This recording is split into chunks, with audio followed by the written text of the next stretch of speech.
नमस्कार दोस्तों, आप देख रहे हैं एजुकेशन स्टडी चैनल। स्वागत है आपका junior office assistant IT series की एक और फ्रेश वीडियो में। फ्रेंड्स, वीडियो के अंत तक बने रहे, काफ़ी इंपॉर्टेंट क्वेश्चन इस वीडियो में हम डिस्कस करेंगे। और यदि वीडियो अच्छी लगे तो प्लीज़ उसे लाइक, शेयर और साथ में चैनल को जरूर सब्सक्राइब कर दें। तो चलिए फ्रेंड्स, शुरू करते हैं आज की junior office assistant IT post 939 की प्रेपरेशन। देखिए फ्रेंड्स, इसी एग्जाम के हमने 89 क्वेश्चन जो थे हमने पिछली वीडियो में डिस्कस कर लिए हैं। यदि आप हमारी उन सभी वीडियोस के माध्यम से जो आईटी की प्रेपरेशन करना चाहते हैं तो आप प्लेलिस्ट में विजिट करके उन सभी वीडियोस के माध्यम से जो आईटी की स्टडी कर सकते हैं। तो देखिए क्वेश्चन नंबर 90 देखिए यहाँ पर, the hexadecimal representation of 64 base 10 is 64 base 10, जिसका बेस 10 होता है वो एक डेसिमल नंबर होता है। तो 64 एक डेसिमल नंबर है, तो उसको हेक्साडेसिमल में कन्वर्ट करना है। तो किस प्रकार से करेंगे, आसान क्वेश्चन। देखिए 64, इसके हम फ्रैक्शन बनाएंगे तो 64 को डिवाइड करते चलेंगे हम 16 से। 16 से क्यों करेंगे, क्योंकि हेक्साडेसिमल का बेस होता है 16। तो देखिए 16 का टेबल पढ़ेंगे 64 को, 16 4 जार 64, पूरे पूरे डिवाइड हो गए और रिमाइंडर बचा हमारा यहाँ पर 0। अब 4 डिवाइड नहीं होंगे 16 से, तो इनको हम इस प्रकार से लिखेंगे नीचे से ऊपर को। देखिए 4 और ये 0, 4 और 0 40, 40 का बेस हेक्साडेसिमल का बेस होता है 16, तो ये हमारा आंसर हो जाएगा 40 बेस 16। तो देखिए जो चार ऑप्शन दिए गए हैं इसमें सी वाला हमारा राइट आंसर होगा 40 बेस 16, ये एक हेक्साडेसिमल नंबर बन गया। देखिए एक और एग्जांपल देख लीजिए, 594 बेस 10, एक डेसिमल नंबर है, इसको हेक्साडेसिमल में कैसे कन्वर्ट करना है। तो इसको भी हम डिवाइड करते चलेंगे। 594 कितने से डिवाइड करेंगे, 16 से, क्योंकि हेक्साडेसिमल का बेस होता है 16। 16 का टेबल पढ़ेंगे हम 59 को। तो देखिए 16 3 ज़ार होते हैं 48, 4 से बढ़ जाएगा तो 3 से जाएगा, 16 3 ज़ार 48, यहाँ बच गए 11 और ये बन गए देखिए 114। तो 16 का टेबल 114 को 16 7 ज़ार होते हैं 112, कितने होते हैं 16 7 ज़ार 112, और हमें चाहिए 114, तो रिमाइंडर हमारा बचा यहाँ पर 2। आगे देखिए फिर 16 से डिवाइड करते जाएंगे, 16 1 ज़ार 16, 16 2 ज़ार 32, तो 2 से ये जाएगा क्योंकि 3 से ये बढ़ जाएगा। तो 16 2 ज़ार 32, ये है 37, तो रिमाइंडर कितना आ गया हमारा 5 रिमाइंडर आ गया। अब 2 तो डिवाइड होंगे नहीं, तो इन्हें इस प्रकार से लिखेंगे हम नीचे से ऊपर को। देखिए 2 5 और ये 2, 252 बेस 16, ये बन गया एक हेक्साडेसिमल नंबर। देखिए next question, which of the following data structures consist of root and leaves, निम्न में से कौन सी डेटा संरचना रूट और लीव्स की बनी है। ऑप्शन देखिए क्यू, स्टैक, ट्री या ग्राफ। तो ये बनी है फ्रेंड्स ट्री। ट्री स्ट्रक्चर जो होता है ये रूट्स और लीव्स का बना होता है, तो उसमें सी वाला हमारा राइट आंसर होगा। नेक्स्ट क्वेश्चन, और dash is a graph without any circle, एक डैश एक चक्कर रहित ग्राफ है। तो कौन सा एक चक्कर रहित ग्राफ है, तो इसमें से देखिए ट्री जो है एक चक्कर रहित ग्राफ है, इसमें डी वाला हमारा राइट आंसर होगा।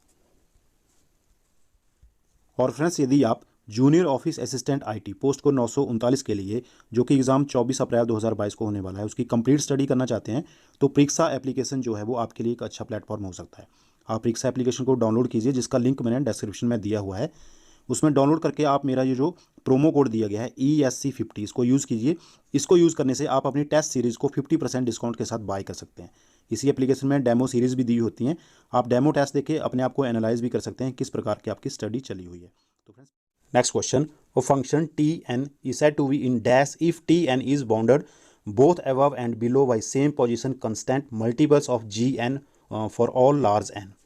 एक प्रकार ये Tn डैश में कहलाएगा यदि Tn सभी बड़े n के लिए Gn के कुछ धनात्मक स्थिर गुणकों से ऊपर और नीचे दोनों से घिरा हुआ है। तो देखिए चार ऑप्शन दिए गए हैं, इसमें से बी वाला सिंबल वाला जो आंसर है ये हमारा राइट आंसर होगा, बी वाला। Next question, a dash variable is created when the declaration is executed for the first time and destroyed when the program terminates। एक डैश चर उत्पन्न होता है जब घोषणा प्रथम बार निष्पादित होती है और प्रोग्राम समाप्त होने पर नष्ट हो जाती है। देखिए रजिस्टर, ऑटो, स्टैटिक या लोकल। तो देखिए इसमें सी वाला हमारा राइट आंसर होगा, स्टैटिक। देखिए a static variable is created when the declaration is executed for the first time and destroyed when the program terminates। Next question, a dash is a linear data structure in which elements can be added or removed at either end but not in the middle। एक dash एक रैखिक data संरचना है जिसमें तत्वों को किसी भी सिरे से जोड़ा और हटाया जा सकता है, लेकिन बीच में से नहीं। तो क्या इसका राइट आंसर होगा, ऑप्शन देखिए ग्राफ, डी क्यू, स्टैक या क्यू।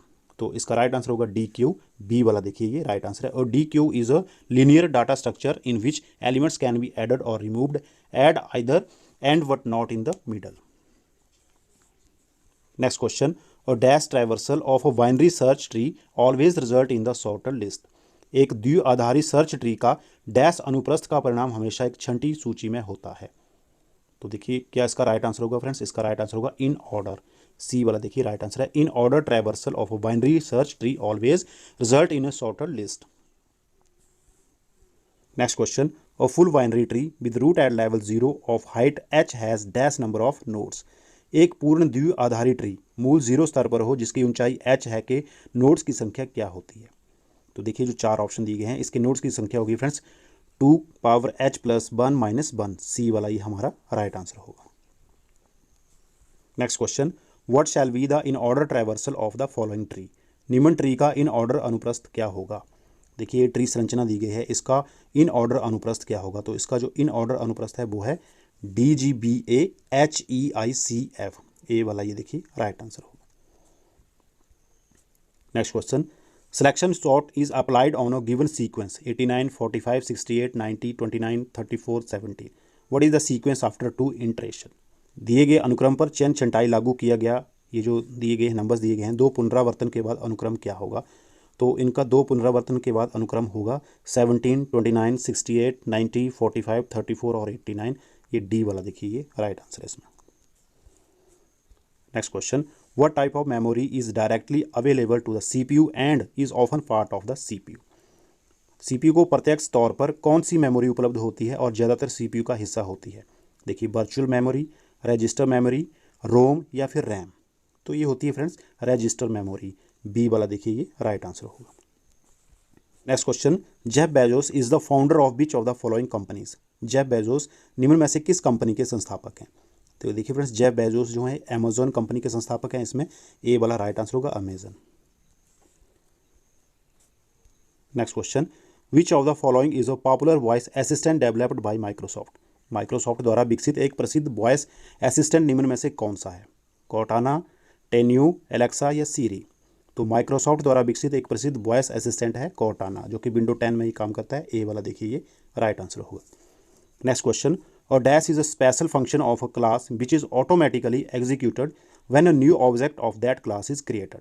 एक डैश एक क्लास का विशेष प्रकार है जो स्वतः निष्पादित हो जाता है जब क्लास की एक नई वस्तु उत्पन्न की जाती है। तो देखिए इसका जो राइट आंसर होगा कंस्ट्रक्टर, सी वाला देखिए। और constructor is a special function of A class which is automatically executed when a new object of that class is created. Next question, in Java the process of automatically reclaiming the memory allocated to unreferenced object is called। जावा में memory की वापस पाने की प्रक्रिया जो किसी असंदर्भित वस्तु को आवंटित की गई थी कहलाती है। देखिए JIT, byte code, garbage collection या फिर JVM। तो ये कहलाती है फ्रेंड्स गार्बेज कलेक्शन, सी वाला देखिए राइट आंसर होगा garbage collection. Next question, the ability of an OOP language to define multiple methods with same name and different parameters in the same class is called। एक ही class में समान नाम तथा विभिन्न प्राचलों के साथ बहुल विधियों को परिभाषित करने की एक OOP भाषा की क्षमता क्या कहलाती है। तो ये कहलाती है फ्रेंड्स देखिए विधि अभिधारण, ये कहलाती है मेथड ओवरलोडिंग, बी वाला देखिए राइट आंसर होगा विधि अभिधारण। Next question, what will be the value of the formula is equal to large. इसके भी देखिए सेल एड्रेस दिया गया है in the following data in MS excel worksheet. MS excel worksheet में ये जो सेल एड्रेस दिया गया है और ये फार्मूला लगाया है लार्ज का, इसका मान क्या होगा। तो इसका मान देखिए ये है एक MS एक्सेल वर्कशीट और इसमें ये फार्मूला लगाया है लार्ज का। इसकी लार्ज वैल्यू देखिए A1 से लेकर E2 तक, तो इसकी लार्ज वैल्यू है 8, डी वाला देखिए ये राइट आंसर होगा। Next question, what shall be the value return by the following MS Excel formula. निम्न MS एक्सेल सूत्र द्वारा क्या मान प्राप्त होता है। तो ये MS एक्सेल का एक फार्मूला लगाया है इज इक्वल टू फ्लोर 111,3। तो इसका जो मान प्राप्त होगा ये होगा 111, सी वाला ये राइट आंसर होगा इसमें। Next question, which of the following transmission media works on the principle of total internal reflection. निम्न में से कौन सा संप्रेषण माध्यम पूर्ण आंतरिक परावर्तन सिद्धांत पर कार्य करता है। तो ये है ऑप्टिकल फाइबर, प्रकाशिक फाइबर, ऑप्टिकल फाइबर, ये हमारा राइट आंसर होगा। Optical fibre transmission media works on the principle of total internal reflection. Next question, which of the following layers accept services from network layer and provide services to session layer. निम्न में से कौन सी स्तर network स्तर से सेवा प्राप्त करती है और सेशन स्तर को प्रदान करती है। देखिए ट्रांसपोर्ट, फिजिकल, एप्लीकेशन या डेटा लिंक। तो वो वाली लेयर है फ्रेंड्स ट्रांसपोर्ट लेयर, ए वाला यहाँ पर राइट आंसर होगा। Next question, dash are the addresses used by the transport layer in the TCP IP protocol suite. TCP IP protocol suite में परिवहन स्तर द्वारा प्रयुक्त किए जाने वाले एड्रेसेस हैं। कौन से एड्रेसेस हैं? वो वाले एड्रेसेस हैं पोर्ट्स। देखिए ए वाला राइट आंसर होगा PORTS port. Ports are the addresses used by the transport layer in the TCP IP protocol suite. Next question, dash provides reliable connection oriented delivery of packets. पैकेटों का विश्वसनीय connection आधारित वितरण देता है। तो देखिए जो चार ऑप्शन दिए गए हैं इसमें से TCP राइट आंसर होगा। TCP provides reliable connection oriented delivery of packets, A वाला देखिए सही answer. Next question, the high order bits of the first octet of a class B IP address are always. एक class B IP address के प्रथम अष्टक के उच्च स्तर bits हमेशा होते हैं। तो ये होते हैं फ्रेंड्स 10, सी वाला देखिए राइट आंसर होगा। Next question, the internet layer of TCP IP model is similar to dash layer of OSI model. TCP IP model की इंटरनेट स्तर OSI मॉडल की डैश स्तर के समान होती है। तो ये होती है नेटवर्क के समान। देखिए राइट आंसर इसमें होगा सी वाला। देखिए the internet layer of TCP IP model is similar to network layer of OSI model. Next question, HTTP is an example of dash layer protocol. HTTP dash स्तर protocol का एक उदाहरण है। तो ये उदाहरण है एप्लीकेशन लेयर का, सी वाला देखिए राइट आंसर होगा। HTTP is an example of application layer protocol. Next question, what is the well known TCP port on which web server listen.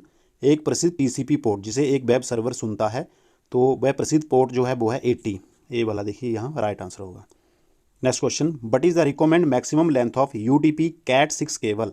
UDP Cat6 cable की अनुशंसित अधिकतम लंबाई क्या है।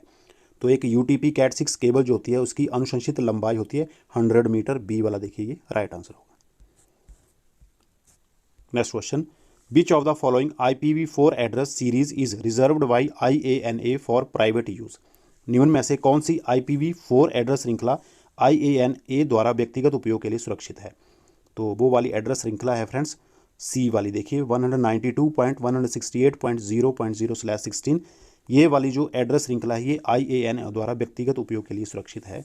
Next question, GSM, UMTS and LTE are the types of. GSM, UMTS और LTE ये किसके प्रकार हैं। तो ये प्रकार हैं सेलुलर टेक्नोलॉजी के। किसके हैं? सेलुलर तकनीक के। इसमें ए वाला हमारा राइट आंसर होगा। Next question, POP and IMAP protocols are use in dash service. Dash सेवा में POP और IMAP प्रोटोकॉल का उपयोग होता है। तो ये उपयोग होता है ईमेल सर्विस में, ए वाला देखिए राइट आंसर होगा। POP and IMAP protocols are used in email service. Next question, which of the following organizations oversees the allocation of public IP addresses in a fair and consistent manner। निम्न में से कौन सी संस्था सार्वजनिक IP एड्रेसों का न्यायोचित और समरूपता से आवंटन और देखरेख करती है। तो वो वाली संस्था है IANA, सी वाला ये हमारा राइट आंसर होगा। इसी के साथ फ्रेंड्स आज की वीडियो बस यहीं तक। आई होप कि आपको वीडियो पसंद आई होगी। फ्रेंड्स मोटिवेशन के लिए वीडियो को प्लीज़ एक लाइक और चैनल को साथ में जरूर सब्सक्राइब कर दें। जल्दी ही मिलेंगे इसी तरह की नेक्स्ट वीडियो के साथ। तब तक के लिए जय Hind. Thank you for watching patiently.